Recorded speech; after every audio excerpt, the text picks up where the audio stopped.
Parliament ఎన్నికలకు Congress party ప్రణాళికలు సిద్ధం చేస్తుంది. సమయం దగ్గర పడుతుండటంతో అభ్యర్థుల ఎంపికపై ఫోకస్ చేసింది. ఈ నేపథ్యంలో రేపు ఢిల్లీలో పార్టీ పెద్దలు సమావేశం కానున్నారు. 17 లోక్సభ సీట్లకు గాను బీజేపీ 9 సీట్లలో, బీఆర్ఎస్ పార్టీ 4 సీట్లలో అభ్యర్థులు ప్రకటించారు. కాంగ్రెస్ కూడా ఆ దిశగానే కసరత్తులు ముమ్మరం చేసింది.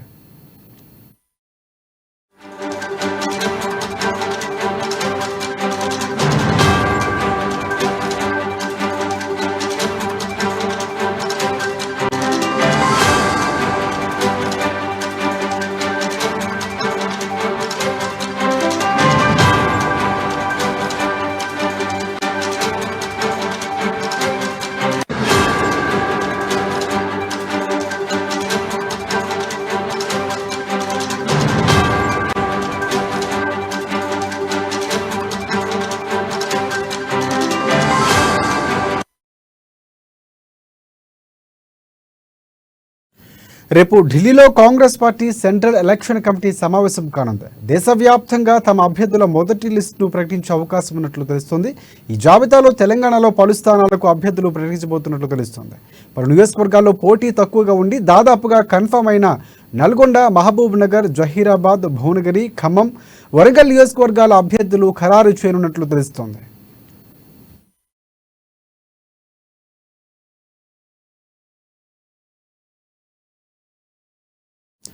మహబూబ్ నగర్ అభ్యర్థిగా ఏసీసీ కార్యదర్శి చెల్లా వంశీచంద్ రెడ్డిని సీఎం రేవంత్ రెడ్డి ఇప్పటికే ప్రకటించారు. ఇక మల్కాజ్గిరి సీటును సినీ హీరో అల్లు అర్జున్ మామైన చంద్రశేఖర్ రెడ్డికి, చేవెళ్ల సీటును వికారాబాద్ జడ్పీ చైర్పర్సన్ పట్నం సునీతారెడ్డికి కేటాయించే అవకాశం ఉన్నట్లు తెలుస్తోంది. సికింద్రాబాద్లో మాజీ మేయర్ బొంతు రామ్మోహన్ను అభ్యర్థిగా ప్రకటించే అవకాశం ఉన్నట్లు తెలుస్తోంది. నల్గొండ సీటుకు మాజీ మంత్రి జానారెడ్డి లేదా ఆయన తనయుడు రఘువీర్ రెడ్డి అభ్యర్థిత్వాన్ని ఖరారు చేయబోతున్నట్లు సమాచారం. ఇక నిజామాబాద్ సీట్ను ఎమ్మెల్సీ జీవన్ రెడ్డికి కేటాయించే అవకాశాలు ఎక్కువగా ఉన్నట్లు చెబుతున్నారు. మెదక్లో ముదిరాజు నేత నీలం మధు, జహీరాబాద్లో మాజీ ఎంపీ సురేష్ షెట్కర్ అభ్యర్థిత్వాలు ఖరారైనట్లని తెలుస్తోంది. అసెంబ్లీ ఎన్నికల సందర్భంగా పొన్నం ప్రభాకర్ కోసం హుస్నాబాద్ సీటును వదులుకున్న ప్రవీణ్ రెడ్డితో పాటు వెలను సామాజిక వర్గానికి చెందిన నేత రాజేంద్రరావు పేర్లను కూడా కరీంనగర్ సీటు కోసం పరిశీలిస్తున్నారు. నాగర్ కర్నూలు సీటు తనదేనంటూ టీపీసీసీ సీనియర్ ఉపాధ్యక్షుడు మల్లు రవి మీడియా ముఖంగానే చెబుతున్నారు. కానీ ఆ స్థానం నుంచి ఏఐసీసీ కార్యదర్శి సంపత్ కుమార్ సైతం పోటీ పడుతున్నారు.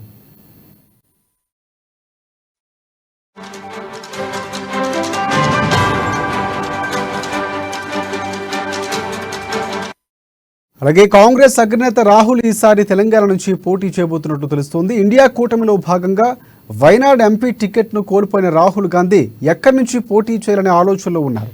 అయితే నల్గొండ, ఖమ్మం, భువనగిరి నియోజకవర్గాల్లో ఎక్కడి నుంచైనా రాహుల్ పోటీ చేయాలని కాంగ్రెస్ నేతలు రాహుల్ ఇదివరకే కోరారు. పార్లమెంట్లో రాహుల్ తప్పక ఉండాలని భావిస్తున్న కాంగ్రెస్ పార్టీ తెలంగాణలో ఎక్కడ నిల్చున్నా గెలిపిస్తారని నమ్మకం రావడంతో రాహుల్ తెలంగాణ నుంచి పోటీ చేయాలని కోరారు.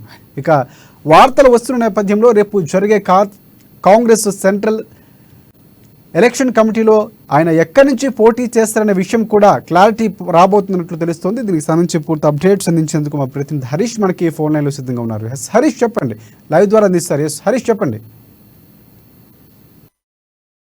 ఎన్నికలకు సంబంధించి కూడా ఇప్పటికే దగ్గర పడుతున్న తరంలో అన్ని పార్టీలకు సంబంధించి కూడా అభ్యర్థుల ఖరారును ముమ్మరం చేశాయి. ఇక కాంగ్రెస్ పార్టీకి సంబంధించి కూడా అన్ని పార్టీల కంటే ముందస్తుగా ఏదైతే వంశీచంద్ర రెడ్డి పేరును కూడా మహబూబ్ నగర్ స్థానానికి ఖరారు చేస్తూ రేవంత్ రెడ్డి ప్రకటించడం జరిగింది. ఇంకా 16 సెగ్మెంట్లకు సంబంధించి కూడా అభ్యర్థుల ఎంపిక ప్రక్రియ కొనసాగుతున్న నేపథ్యం ఉంది. దానికి సంబంధించి గత కొద్ది రోజుల క్రితం కూడా స్క్రీనింగ్ కమిటీ సమావేశం జరిగింది. దాంతో 16 అభ్యర్థులకు సంబంధించి కూడా పూర్తిగా సింగిల్ నేమ్ నివేదికను కేంద్ర ఎన్నికల కమిటీకి పంపించడం జరిగింది. ఇక రేపు కేంద్ర ఎన్నికల కమిటీ సమావేశం జరగబోతుంది. ఇక ప్రధానంగా 16 మంది ఏదైతే అభ్యర్థికి సంబంధించిన ఫైనలైజ్ అయ్యే అవకాశం కనిపిస్తుంది.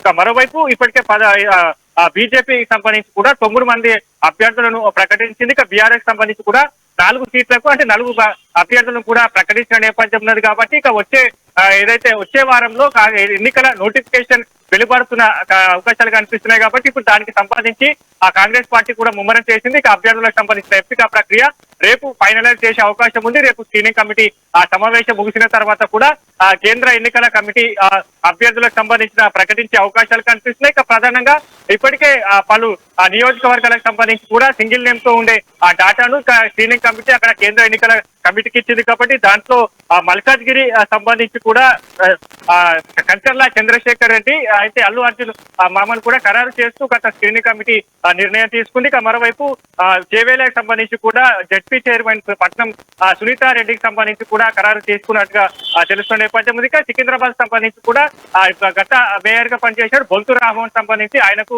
టికెట్ కన్ఫర్మ్ అయినట్టుగా కూడా తెలుస్తున్న నేపథ్యం ఉన్నది. ఇక నల్గొండ సీటుకు సంబంధించి కూడా పోటాపోటీ నెలకొన్న నేపథ్యం ఉన్నది. ఇక్కడ మాజీ మంత్రి జానారెడ్డి అలాగే ఆయన కుమారుడు రఘువీర్ రెడ్డితో పాటు ఏదైతే పటేల్ రమేష్ రెడ్డి కూడా అక్కడ ఆ స్థానాన్ని ఆశిస్తున్నారు కాబట్టి ఇక్కడ పోటాపోటీ నెలకొన్న నేపథ్యం ఉంది. ఇక్కడ నల్గొండకు సంబంధించి కూడా ముగ్గురు అభ్యర్థులకు సంబంధించిన డేటాను కేంద్రీయ కమిటీకి ఇవ్వడం జరిగింది. ఇక రేపు జరగబోయే సమావేశంలో ఇట్లాంటి నల్గొండ కావచ్చు, ఇక ఇట్లాంటి నియోజకవర్గాలు ఏదైతే నాగర్ కర్నూలు నియోజకవర్గం కావచ్చు అట్లాంటి నియోజకవర్గాల్లో రేపు అక్కడ కేంద్ర ఎన్నికల కమిటీ ఫైనలైజ్ చేసే అవకాశం కనిపిస్తుంది. ఇక మరోవైపు మెదక్ సంబంధించి కూడా ముదిరాజ్ నేత నీలం మధుకు ఇచ్చే ఛాన్సెస్ కనిపిస్తాయి. ఎందుకంటే గత అసెంబ్లీ ఎన్నికల్లో కూడా ఆయనకు చివరి నిమిషంలో టికెట్ కోల్పోయిన పరిస్థితి ఉంది. అక్కడ ఏదైతే అభ్యర్థులు కూడా మారుస్తూ అక్కడ కాంటా శ్రీనివాస్ గౌడ్ కి టికెట్ ఇచ్చారు కాబట్టి ఇప్పుడు ఆయనకు ఖచ్చితంగా గతంలో హామీ ఇవ్వడం జరిగింది. ఇప్పుడు మెదక్ సంబంధించి అక్కడ ఏదైతే నీలం మధు ముదిరాజ్కి ఇచ్చే అవకాశం ఉన్నది. ఇక మరోవైపు జహీరాబాద్ సంబంధించి కూడా మాజీ ఎంపీ సురేష్ షెట్కర్ కి సంబంధించి ఇచ్చే అవకాశాలు కనిపిస్తున్నాయి. ఇక హుస్నాబాద్ సంబంధించి కూడా గతంలో పొన్నం ప్రభాకర్ సంబంధించి అక్కడ ప్రాతినిధ్యం వహించారు కాబట్టి అక్కడ అప్పుడు సీటు వదులుకున్న ప్రవీణ్ రెడ్డికి సంబంధించి అక్కడ ఇచ్చే అవకాశాలు కనిపిస్తున్నాయి. ఇక వరంగల్ సంబంధించి తొమ్మటి సాంబయ్య పేరు కూడా వినిపిస్తున్న నేపథ్యంలో ఇక్కడ వరంగల్లో ఇక ఏదైతే అద్దంకి దయాకర్ కూడా అక్కడ ఆ సీట్ ను ఆశిస్తున్నారు. ఎస్టీసీఎల్ సంబంధించి కూడా పులి అనిల్ కుమార్ అక్కడ వరంగల్ సంబంధించి కూడా సీటు ఆశిస్తున్న నేపథ్యం ఉన్నది కాబట్టి వీటి ఖరారు సంబంధించి కూడా రేపు ఫైనలైజ్ అయ్యే అవకాశం కనిపిస్తుంది. ఇక ఏదైతే పెద్దపల్లికి సంబంధించి కూడా గడ్డం వివేక్ కుమారుడు వంశీకి ఇచ్చే ఛాన్సెస్ కావస్తుంది. ఎందుకంటే ఎస్సీ సీటు కాబట్టి అక్కడ పార్లమెంట్ నియోజకవర్గం సంబంధించి కూడా ఆయన వాళ్ళ కుటుంబం అంతా కూడా రాజకీయ నేపథ్యం ఉన్న కుటుంబం కాబట్టి ఇప్పుడు అక్కడ గెలిచే అవకాశాలు ఉన్న నేపథ్యం ఇక్కడ సర్వేలు చేసిన తర్వాత వంశీని స్క్రీనింగ్ కమిటీ ఖరారు చేసినట్టుగా తెలుస్తుంది. ఇక మరోవైపు మహబూబాద్ సంబంధించి కూడా బలరాం నాయక్ ఇచ్చే ఛాన్సెస్ కనిపిస్తాయి. ఇక మొత్తంగా అంటే ఇప్పుడు ఆదిలాబాద్ సంబంధించి ఆ టికెట్ కూడా ఇప్పుడు బీజేపీలో కొనసాగుతున్న సోయం బాపురావు సంబంధించి ఆయనను కాంగ్రెస్ పార్టీలో ఆహ్వానించి అక్కడ టికెట్ ఇచ్చే ఆలోచనలో బీసీసీ భావిస్తుంది. ఇక మరోవైపు ఏదైతే రేఖా నాయక్ సంబంధించి కూడా ఆదిలాబాద్ సంబంధించి టికెట్ ఇచ్చే యోచనలో ఉన్నది. ఇక మొత్తంగా ఇప్పుడు ఈ 16 సెగ్మెంట్లకు సంబంధించి 2 సెగ్మెంట్లను కూడా పక్కన పెట్టారు. ఎందుకంటే ఇప్పుడు ఖమ్మం సెగ్మెంట్ కావచ్చు, భువనగిరి సెగ్మెంట్ కావచ్చు, ఖమ్మం నుంచి కూడా పోటాపోటీ నెలకొన్నది. అక్కడ డిప్యూటీ సీఎం బట్టి విక్రమార్క సతీమణి మల్లినందన్ తో పాటుగా మంత్రి పొంగులేటి శ్రీనివాస్ రెడ్డి తమ్ముడు ప్రసాద్ రెడ్డి అలాగే ఇంకా మరికొంతమంది నేతలు ఖమ్మం సంబంధించి కూడా 5-6 మంది అభ్యర్థులు అక్కడ పోటీ నెలకొన్న నేపథ్యం. ఇక మరోవైపు భువనగిరి సంబంధించి కూడా పెద్ద ఎత్తున పోటీ ఉన్నది. అక్కడ TPCC vice president Chamala Kiran Kumar రెడ్డితో పాటుగా బీసీ నేత పున్న కైలాష్ నేత అలాగే చెరగాని దయాకర్ అలాగే తీన్మార్ మల్లన్న ఇట్లాంటి వాళ్ళు దరఖాస్తు పెట్టుకున్నారు కాబట్టి ఇక గతంలో అసెంబ్లీ టికెట్లకు సంబంధించి కూడా చామల కిరణ్ కుమార్ రెడ్డికి సంబంధించి భువనగిరి ఆ టికెట్ ను ఆశించారు. గతంలో కూడా బుజ్జగింపుల కమిటీ ఆయనను ఉద్యోగించే ప్రయత్నం చేసింది. ఇక ఎంపీ టికెట్ కూడా ఇస్తామని కూడా చెప్పిన నేపథ్యం ఉన్నది. ఆ ఛాన్సెస్ కూడా కనిపిస్తాయి. ఇక మరోవైపు ఈ 3 అంటే నల్గొండ, భువనగిరి, ఖమ్మం ఆ సెగ్మెంట్లకు సంబంధించి రాహుల్ గాంధీ బరిలో దింపాలని కూడా పిసిసి భావిస్తుంది కాబట్టి ఇప్పుడు గతంలో వాయినాడ్ ఎంపీగా ఉన్న రాహుల్ గాంధీకి సంబంధించి ఇప్పుడు ఇండియా కూటమి ఆ సీట్ల పంపిణీలో భాగంగా వాయినాడ్లు వదులుకోవాల్సి వచ్చింది కాబట్టి ఇక తదుపరి అంటే సెకండ్ ఛాన్స్ ఇప్పుడు తెలంగాణ వైపే మొగ్గు చూపే ప్రయత్నం అవకాశాలు ఉన్నాయి కాబట్టి ఇక రాహుల్ గాంధీకి సంబంధించి ఆ తెలంగాణ నుంచి పోటీ చేసే అవకాశాలు మెరుగ్గా కనిపిస్తున్నాయి కాబట్టి ఈ 3 సెగ్మెంట్లకు సంబంధించి కూడా రేపు పక్కన పెట్టి మిగతా సెగ్మెంట్లకు సంబంధించి అభ్యర్థులను ఫైనలైజ్ చేసి ప్రకటించే అవకాశాలు కనిపిస్తున్నాయి. ఇక 3 సెగ్మెంట్లకు సంబంధించి రాహుల్ గాంధీ ఖమ్మం నుంచి పోటీలో దిగుతారా, భువనగిరి నుంచి పోటీలో దిగుతారా, నల్గొండ సెగ్మెంట్ కు సంబంధించి పోటీలో ఉండబోతున్న పైన కూడా రేపు ఢిల్లీలో జరిగే కేంద్ర ఎన్నికల కమిటీ సమావేశంలో దీనిపైన కూడా చర్చ జరుగుతుంది. రాహుల్ గాంధీ తెలంగాణ నుంచి పోటీ చేస్తే ఏ పార్లమెంట్ సెగ్మెంట్ నుంచి పోటీ చేస్తారు, ఇక ఇతర పార్లమెంట్ సెగ్మెంట్లకు సంబంధించి కూడా పోటాపోటీ నెలకొన్న సెగ్మెంట్లు ఉన్నాయి. నాగర్ కర్నూలు సంబంధించి కూడా అక్కడ వైస్ ప్రెసిడెంట్ పిసిసి సీనియర్ ఉపాధ్యక్షులు మల్లు రవి ఆయన దరఖాస్తు చేసుకున్నారు. ఆయన ఢిల్లీలో కూడా నిన్న ఖర్గేను కలవడం జరిగింది, కేసీ వేణుగోపాల్ కలవడం జరిగింది కాబట్టి అట్లాంటి సెగ్మెంట్ల పైన కూడా రేపు ఆ కేంద్ర ఎన్నికల కమిటీ సమావేశంలో ఇప్పుడు ఏదైతే ఇప్పుడు రాష్ట్ర స్క్రీనింగ్ కమిటీ కమిటీ ఆ భేటీలో ప్రతిపాదించిన పేర్లను కూడా కొన్ని మార్పులు చేర్పులు చేసే అవకాశం ఉన్నది. ఇక మొత్తంగా రాహుల్ గాంధీ అంశం కాంగ్రెస్ పార్టీకి సంబంధించి రేపు ఏదైతే 7-8 సీట్లకు సంబంధించిన పార్లమెంట్ సెగ్మెంట్లకు సంబంధించి ప్రకటించే అవకాశం అయితే ఉంది.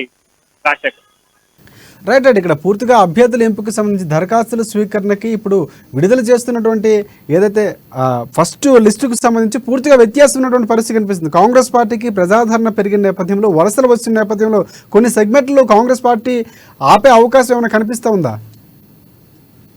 ఖచ్చితంగా మల్కాజ్గిరి సంబంధించి కూడా కంచర్ల చంద్రశేఖర్ రెడ్డి ఆ పేరు తెర మీదకి వచ్చింది కాబట్టి ఇక హైదరాబాద్ సంబంధించి కూడా ఇప్పుడు ప్రకటించే అవకాశాలు కనిపిస్తుంది. ఎందుకంటే హైదరాబాద్ సంబంధించి కూడా బలమైన నేతను బరిలో దింపేందుకు ముమ్మరం చేశాయి. దానికి సంబంధించి అలీ మస్కటి కావచ్చు, మస్కటి సంస్థల చైర్మన్, అలాగే మరోవైపు సమీరుల్లా ఖాన్ మైనార్టీ సెల్ అధ్యక్షుడిగా కొనసాగుతున్నారు. మైనార్టీ నేత, ఆయన కూడా టికెట్ ఇచ్చే అవకాశాలు ఉన్నాయి కాబట్టి ఇంకా బలమైన మైనార్టీ నేతను ఇక్కడ బరిలో దింపేందుకు మరోవైపు గత అసెంబ్లీ ఎన్నికల్లో ఎమ్మెల్యేగా పోటీ చేసి ఓడిపోయిన ఫిరోజ్ ఖాన్ సంబంధించి కూడా టికెట్ ఇచ్చే యోచనలో కనిపిస్తుంది. కాబట్టి ఇప్పుడు ఈ సమీకరణ అంటే హైదరాబాద్ సంబంధించి గత అసెంబ్లీ ఎన్నికల్లో కాంగ్రెస్ పార్టీకి సంబంధించి కూడా ఇక్కడ ఓటు బ్యాంకు కొంతమేర అంటే ఆశించినంత కూడా లేని పక్షం కావచ్చు. వీటన్నిటిని కూడా టార్గెట్ చేస్తూ ఇప్పుడు హైదరాబాద్ సంబంధించి ఖచ్చితంగా ఇక్కడ పార్టీ బలోపేతం, పార్టీకి సంబంధించి ఖచ్చితంగా గెలిచే అవకాశాలు మెరుగుపరచుకోవాలి. ఖచ్చితంగా గెలుపు తీరాలపై వెళ్ళాలని కూడా ఇప్పుడు పిసిసి భావిస్తున్న నేపథ్యం కావచ్చు. వీటన్నిటిని కూడా దృష్టిలో ఉంచుకొని అభ్యర్థి ఎంపిక ప్రక్రియ, ఎందుకంటే గత ఎంఐఎం సంబంధించి కూడా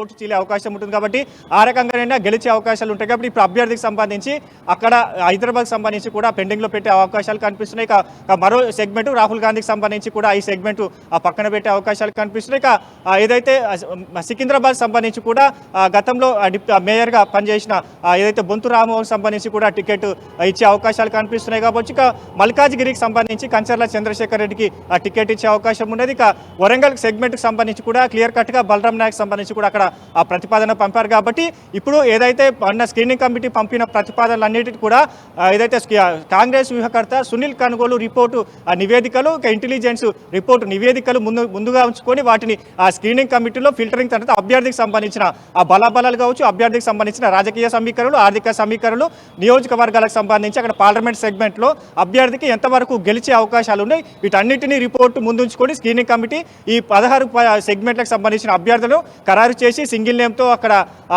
ఏదైతే కేంద్ర ఎన్నికల కమిటీకి పంపింది. కాబట్టి ఇక కొన్ని సెగ్మెంట్లకు సంబంధించి 3 పేర్లు కూడా ప్రతిపాదన చేసినట్టుగా తెలుస్తుంది. ఇక రేపు సంబంధించి అట్లాంటి 3 పేర్లు ప్రతిపాదన చేసిన పార్లమెంట్ సెగ్మెంట్కు అభ్యర్థిని కూడా రేపు ఫైనలైజ్ అయ్యే అవకాశం ఉన్నది. ఇక రేపు క్లియర్ కట్గా రేపు 7 నుంచి 8 పార్లమెంట్ స్థానాలకు సంబంధించి కూడా ఆ కేంద్ర ఎన్నికల కమిటీ ప్రకటించే అవకాశం అయితే ఉంది. రాజశేఖర్ రైట్ హరీష్, ఇంకోటి ప్రధానంగా అంటే ఇప్పటికే బీజేపీ పార్టీ కొన్ని స్థానాల్లో ప్రకటించినటువంటి పరిస్థితి 9 మంది అభ్యర్థులు, అలాగే బీఆర్ఎస్ పార్టీ కూడా ప్రకటిస్తున్నటువంటి పరిస్థితి కనిపిస్తుంది. ఈ స్థానాల్లో ఏమైనా కాంగ్రెస్ పార్టీ అభ్యర్థులు ప్రకటన చేసే అవకాశాలు ఉన్నాయా, లేకపోతే ఆల్రెడీ అనౌన్స్ చేసిన నేపథ్యంలో కొంచెం ఆది చూచి ఇక్కడ అభ్యర్థులు నిలబెట్టే అవకాశాలు కనిపిస్తున్నాయా?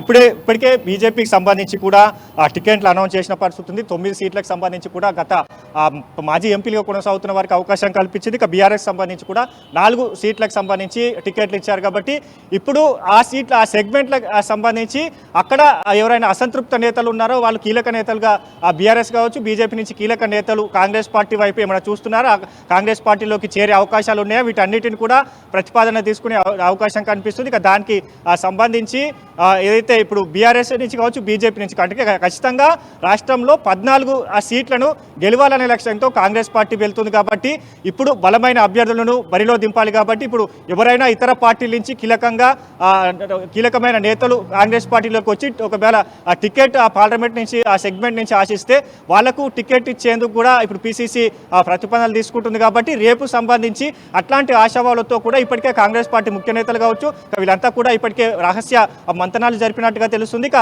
ఆదిలాబాద్ సెగ్మెంట్ కావచ్చు, ఇతర సెగ్మెంట్లకు సంబంధించి కూడా అక్కడ పార్టీని బలోపేతం చేయాలి. కాబట్టి పార్టీని ఆ క్యాడర్ను పెంచాలి. కాబట్టి ఆ సెగ్మెంట్లకు సంబంధించి కీలక నేతలు రాబట్టే ప్రయత్నాలు కాంగ్రెస్ పార్టీ ముమ్మరం చేసింది. దానికి సంబంధించి ఆ డేటా కూడా రేపు కేంద్ర ఎన్నికల కమిటీకి ఇచ్చే అవకాశం ఉండేది. వీటన్నిటిని కూడా రేపు బేరేజు వేసుకొని ఆ సెగ్మెంట్లకు సంబంధించి ఏమైనా అభ్యర్థిని మార్చే అవకాశాలునే మారిస్తే ఖచ్చితంగా ఎంతవరకు గెలుస్తాడనే పైన కూడా పూర్తిగా ఇక్కడ పిసిసి నేతలు కావచ్చు, స్క్రీనింగ్ కమిటీ సభ్యులు కావచ్చు, సునీల్ కనుగోలు రిపోర్టు వీటన్నిటిని కూడా రేపు ప్రతిపాదించి వీటన్నిటిని అంచనాలు వేసుకున్న తర్వాతనే ఆ అభ్యర్థికి సంబంధించిన ఫైనలైజ్ చేసే అవకాశం ఉన్నది. కాబట్టి ఇక ఒకటో విడత అంటే కాంగ్రెస్ 2 విడతలుగా ప్రకటించే అవకాశం కనిపిస్తుంది. కాబట్టి రేపు సంబంధించి 7-8 సెగ్మెంట్లకు సంబంధించి ప్రకటించే అవకాశం ఉన్నది. ఇక ఇతర అంటే పోటాపోటీ నెలకొన్న సెగ్మెంట్లు, కాంగ్రెస్ పార్టీ కొంతమేర బలహీనంగా ఉన్న పార్లమెంట్ సెగ్మెంట్లు, ఇక ఇతర కీలక నేతలు ఏదైతే బీఆర్ఎస్ బీజేపీ పార్టీల నుంచి వస్తున్నారో ఆ సెగ్మెంట్లను కూడా రేపు పెండింగ్లో పెట్టే అవకాశం అయితే ఉంది. Rajasekhar, right, thanks for updates Harish.